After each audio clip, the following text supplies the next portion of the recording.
ज़्यादा फ़ायदेमंद और इंशाल्लाह बेहतर होगी। फैज़ भाई आपसे कुछ चंद सवालात हैं। पहला, आपका निकाह कैसे हुआ? क्या आपने जोड़े की रकम ली थी? क्या आपने जहेज़ लिया था? क्या आपकी कोई डिमांड थी? क्या आपने डेकोरेशन और स्टेज सजाया था? क्या था? देखिए, सबसे पहली चीज़, उम्मीद करता हूँ मेरे अहलिया ऊपर थी तो आप उनसे पूछ सकते हैं तमाम चीज़ें वजाहत के लिए। बहरहाल लेकिन खाली मुख्तसर बता देता हूँ। सबसे पहली चीज़ तो ये कि मेरा जो निकाह हुआ तो मैंने जोड़े की कोई रकम नहीं ली, बल्कि मैंने शादी के लिए कपड़े ही नहीं बनाए थे। ठीक है। निकाह के दिन जो मैंने कपड़े पहने थे वो मेरा रेगुलर ड्रेस था, जो मैं पता नहीं कितने सालों से पहन रहा था। और वलीमे के लिए मेरे घर वालों ने डिमांड किया था कि आप ले लो, अल्लाह ने दिया है आपको, पर मैंने तब भी नहीं लिया था। मैंने कहा दिया है लेकिन मुझे कम से कम आज नहीं पहनना है, बाद में कभी पहनूंगा, ताकि एक बस एक ये होगी, नहीं तो फिर सारे वो है ना, मैं कर सकता हूँ तो ये चीज़ करूँ। तो बहरहाल मैंने जोड़ा लिया भी नहीं था, जोड़ा सिलाया भी नहीं था, दोनों चीज़ें एट द सेम टाइम। दूसरा, क्या आपने जहेज़ लिया था? तो बहरहाल जहेज़ की जैसी कोई चीज़ नहीं आई थी मेरे पास। ठीक है, ना मैंने डिमांड की थी ना मैंने ली थी।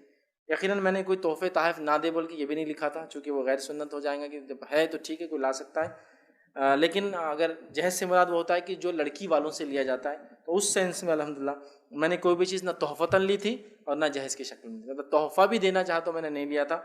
वजह ये थी कि मैंने कहा कि मैं जो काम करता हूँ इसमें तोहफ़े भी अगर आप देंगे तो मेरे लिए नुकसानदेह साबित होंगे मुस्तकबिल के लिए, कि मैं कभी लोगों को बोल नहीं पाऊंगा कि नहीं लेना चाहिए जहेज़। चूँकि तोहफ़े और जहेज़ की एक बहुत बारीक डिफरेंस है, वो डिफरेंस को हर कोई नहीं समझ सकता।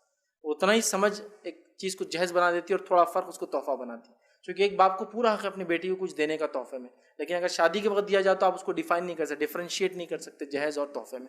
तो बहरहाल मैंने उस टाइम ना जहेज़ लिया था, वो तो सवाल ही नहीं था, और तोहफ़ा भी नहीं लिया था। ठीक है, इसलिए कि उसको मैं पसंद नहीं करता था, इसलिए कि बाद में उसमें हम डिफ्रेंशिएट नहीं कर सकते फ़र्क।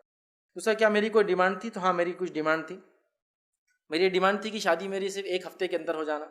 मेरा रिश्ता तय हुआ था मंगल को और शादी हुई थी हफ्ते को, तो मतलब मुझे 4 दिन मिले थे। ठीक है, और मेरी ये डिमांड थी कि शादी मेरी जुमा को नहीं होंगी, जुमेरात को नहीं होंगी, पीर को नहीं होंगी, इतवार को नहीं होंगी, हफ्ते को होंगी, शनिचर को। क्योंकि लोग शनिचर को शादी नहीं करते, बुरा मानते हैं, उसमें ये हो जाता वो हो जाता।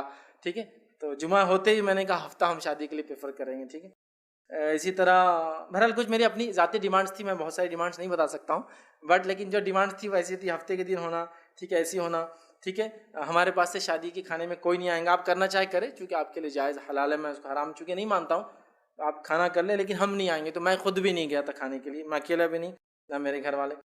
मेरी ये डिमांड थी कि लड़की जो है निकाह के लिए जाए भी तो बुरखे में जाए, वहाँ से हम लाएंगे भी तो उसे बुरखे में लाएंगे। बहरहाल ऐसी कुछ डिमांड थी जो जनरली नहीं होता, दुल्हन को लोग बुरखा नहीं पहनाते, फला फला, बहुत नॉमिनल डिमांड थी। बहरहाल कोई हैवी डिमांड्स नहीं थी। ठीक है, कोई कैश इन्वॉल्व नहीं था इसके अंदर। ठीक है, और ज़ाती फ़ायदे की कोई चीज़ नहीं थी दीनी एतबार से छोड़कर। डेकोरेशन के बारे में बहरहाल मैं माजरत चाहूँगा, चूँकि मुझे हॉल नहीं मिल रहा था, बहुत हॉल ढूंढे, एक ही हॉल मिला। लोगों ने कहा ये हॉल क्यों लिया आपने?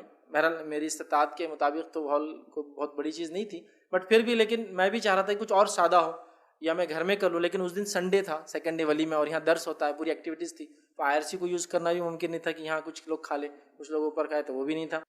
तो बहरहाल हॉल फिर काफ़ी तलाश किया गया, और क्योंकि 4 दिन में हॉल नहीं मिलते हैं तो एक हॉल खाली मिल गया था, VIP फंक्शन हॉल। ठीक है, तो वो भी मैंने अपने इसलिए नहीं कि मैं वो ले सकता था बोलकर, बट कुछ था नहीं, कोई ऑप्शन नहीं था, और मैंने इन लोगों को बोला, काफ़ी लोगों को दौड़ाया, जाओ हॉल देखो, कोई हॉल नहीं मिला। तो बहरहाल वही एक हॉल खाली था।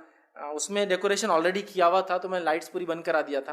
ठीक है, सिर्फ सादी लाइट्स के अलावा जो उसकी डेकोरेशन लाइट बंद कराई गई थी, बट फिर भी कुछ चल रही हुई, तो मैं इसके ज़िम्मेदार नहीं हूँ, क्योंकि हो सकता कहीं और लाइट, क्योंकि वहाँ परमानेंटली कुछ डिज़ाइंस लाइट्स बनी हुई थी।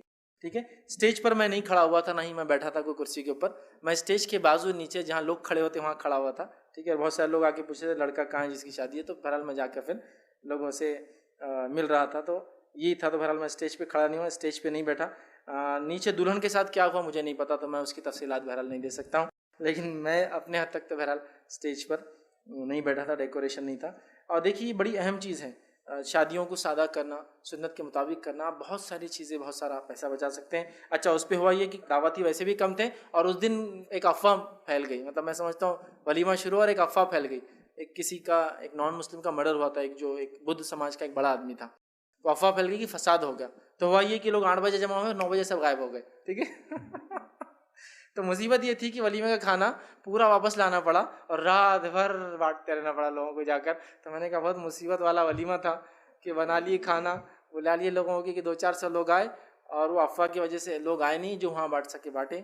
बाकी मैं समझता रात में 3-4 बजे तक लोगों को खाना ही बांटते रहे कि तो ख़राब हो जाएगा खाना खलिया गर्म करके।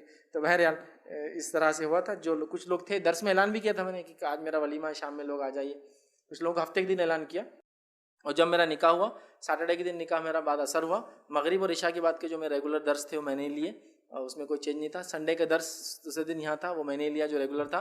संडे के दिन शाम का एक दर्स था जो मैं नहीं ले पाया, सिर्फ जो मैं रेगुलर लेता था, सिर्फ वलीमे की, वरना मेरा कोई रूटीन चेंज नहीं हुआ, ना मेरा लाइफ स्टाइल चेंज हुआ, ना मेरे कपड़े चेंज हुए, ना मेरा रूम चेंज हुआ, ना मेरा पलंग चेंज हुआ, ना मेरा जो रूटीन था बस वही रूटीन है, ना मेरी कोई अलमारी चेंज हुई। बहरहाल सारी रूटीन हुई थी, चूँकि निकाह ऐसे ही हुआ, बस एक दिन उठे, आज लड़की देख लो और 4 दिन बाद शादी होगी। तो बहरहाल निकाह ऐसे ही होते और ऐसे ही होना चाहिए, याद रखिए। और इसकी खैर व बरकत बहरहाल एक अलग ही होती है, मैं आपको डिफाइन नहीं कर सकता, मैं आपको बता नहीं सकता। वो चीज़ मतलब कि टेंजेबल नहीं है, उसको आप माप नहीं सकते वो तमाम चीज़ों को, ठीक है। लेकिन वो चीज़ें आपको महसूस कर सकते हैं, बस ये मैं बोल सकता। जैसे आदमी जो सदका करता, उससे क्या फ़ायदे होते, उसका पैसा कम होते दिखता, लेकिन उससे क्या फ़ायदे होते वही आदमी जानता जो करता है। उसको माप नहीं सकते आप कि ये फ़ायदा हुआ, इतना हुआ, बट इट इज़, वो होता है कहीं ना कहीं।